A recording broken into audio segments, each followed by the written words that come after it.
La gente ha visto, tanto en Uruguay como en Argentina, que un tema aparentemente ambiental termina siendo social, económico, político, que es todo lo mismo.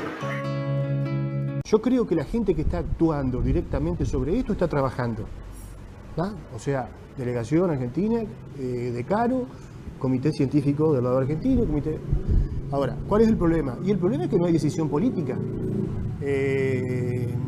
Si vos me venías a hacer un video y me dices, mirá, estas preguntas no se las hacen, y me las haces lo mismo, seguramente cuando edites la vas a cortar, te la van a cortar. Bueno, acá hay un problema. ¿Qué pasa con todo lo actuado?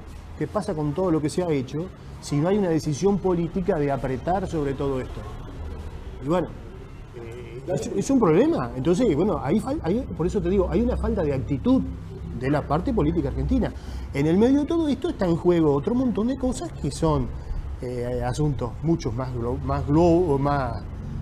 grandes, internacionales, acuerdos, los problemas económicos, los intercambios comerciales. Todo esto juega, un voto en el UNASUR, un voto en Naciones Unidas, un voto...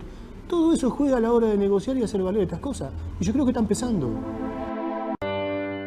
Con la frontera uruguayo-argentina bloqueada por los ambientalistas, las plantas en plena construcción, custodiadas por fuerzas militares, y los embajadores de ambos países retirados en consulta por sus respectivas naciones, el profundo diferendo fue elevado por Argentina al Tribunal de la Corte Internacional de La Haya para que éste se expidiera de forma incuestionable y así zanjara el conflicto.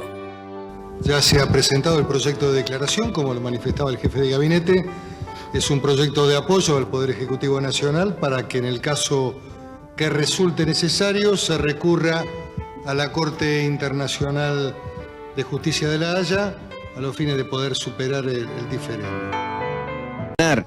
Nos dicen que se trata de la mejor tecnología disponible y que el impacto será mínimo, pero no nos brindan la información suficiente ni encaran los estudios que aclararían la cuestión. Yo aparecí a trabajar en la Asamblea a mediados del 2005. Había gente que ya estaba trabajando desde fines del 2003. Me movilicé a partir de la marcha de abril del 2005. Bueno, ahí empecé a participar activamente en reuniones y hasta el día de hoy, y bueno, con altas y bajas por supuesto, porque también hay que dedicarse a las actividades privadas y a la familia, pero he continuado más o menos siempre vinculado.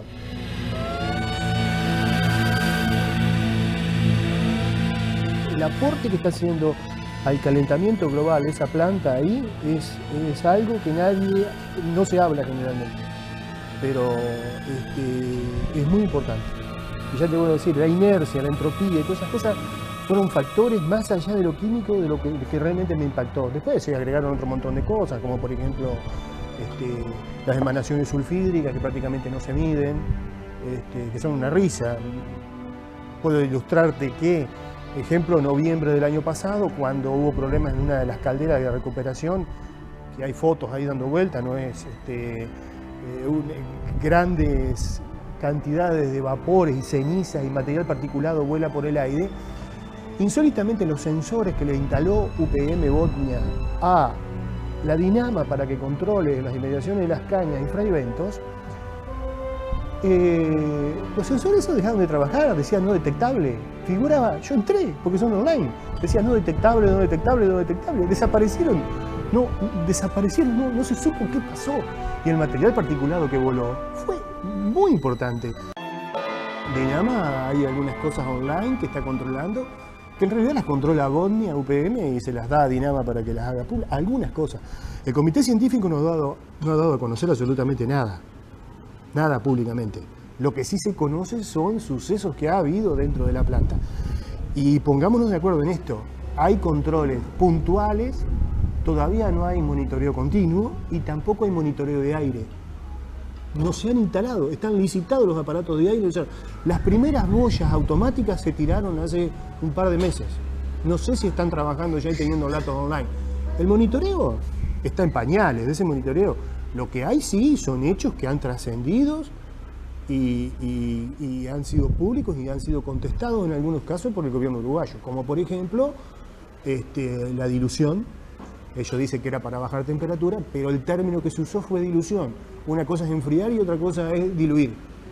Y el término que se usó fue dilución. La denuncia a Uruguay ante La Haya fue hecha por el entonces presidente de Argentina, Néstor Kirchner. Días después, Kirchner saldría a los medios declarando que la lucha de los ambientalistas de Gualeguaychú era una causa nacional. Esto se puede haber entendido como un apoyo indirecto a los ambientalistas que seguirían bloqueando la frontera uruguayo-argentina durante los 4 años que duró el juicio ante La Haya en perjuicio de ambos países. La denuncia de Argentina a Uruguay ante el Tribunal Internacional polarizó el conflicto y desencadenó medidas por parte del gobierno uruguayo en protección de la inversión extranjera. El 20 de abril de 2010, la Corte Internacional de La Haya dictó su sentencia respecto al conflicto por las papeleras. Este fallo fue definitivo e inapelable. Para la Corte Internacional, Uruguay incumplió sus obligaciones consignadas en el Estatuto del Río Uruguay respecto a la comunicación que debió procurar a la parte argentina ante la instalación de la planta de celulosa. Sin embargo, consideró que, a diferencia de lo denunciado por Argentina, Uruguay ha cumplido con sus obligaciones respecto al mandato sustancial de ese estatuto, que refiere a la contaminación del río Uruguay.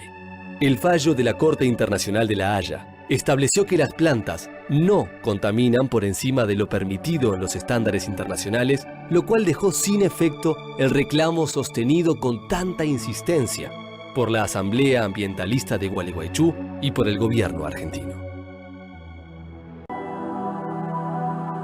Actualmente, la planta de Botnia funciona instalada donde fue planificado desde el principio, en la margen uruguaya del río Uruguay. Los puentes transfronterizos se han vuelto a abrir. La Asamblea de Gualeguaychú sigue vigilante y aún sostiene que Botnia contamina.